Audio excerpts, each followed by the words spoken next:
Hello बच्चों, आज हमारा ये लेसन समाप्त हो गया है। अब तक हमने इस लेसन में क्या पढ़ा उसका हम रिवीजन करते हैं। हमने पढ़ा कि बजट क्या है। परिवार की आय व्यय को नियोजित करने का एक महत्वपूर्ण उपाय बजट है। पारिवारिक बजट वह अनुमानित विवरण है जो किसी परिवार द्वारा एक निश्चित आगामी अवधि के लिए पर्याप्त सूझबूझ एवं उपलब्ध आर्थिक आंकड़ों को ध्यान में रखकर तैयार किया जाता है। फिर हमने पढ़ा पारिवारिक बजट के उद्देश्य। पारिवारिक बजट को तैयार करने का मुख्य उद्देश्य परिवार के सदस्यों की आय व्यय को संतुलित एवं नियोजित बनाना होता है। फिर पारिवारिक बजट की सूचनाएं।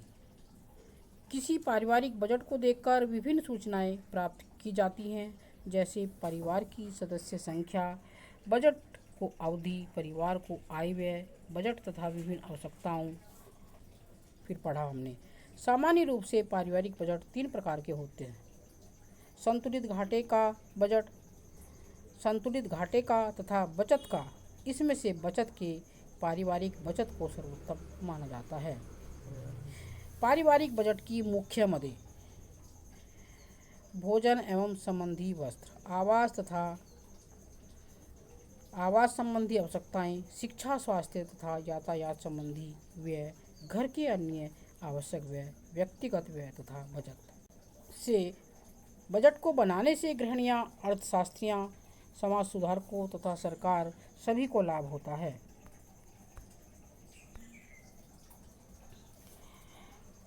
पारिवारिक बजट बनाने के मार्ग में आने वाली बाधाएं।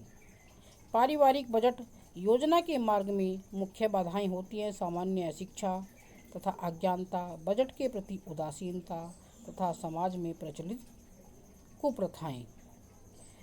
पारिवारिक बजट बनाते समय ध्यान रखने योग्य बातें।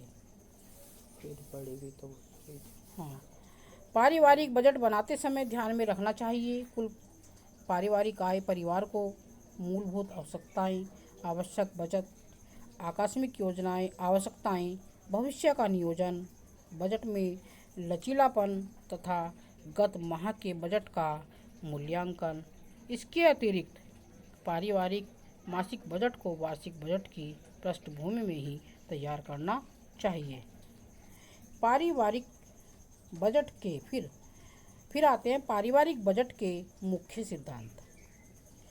पारिवारिक बजट के विषय में एक महत्वपूर्ण सिद्धांत एंजिल ने प्रस्तुत किया था।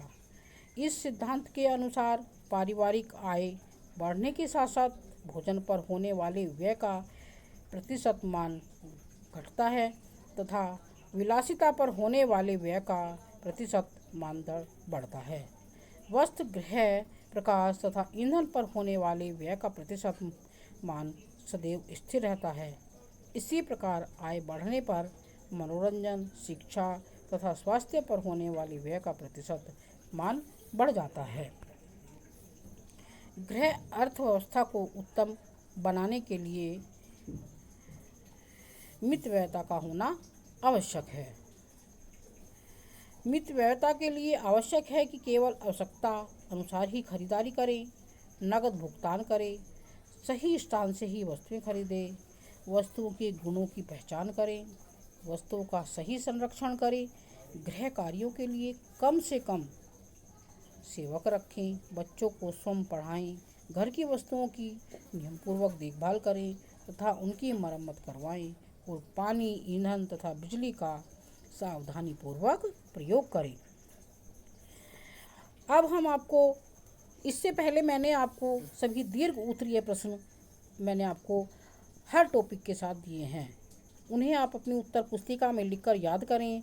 अब मैं आपको कुछ लघु उत्तरीय प्रश्न और कुछ अति लघु उत्तरीय प्रश्न दे रही हूँ।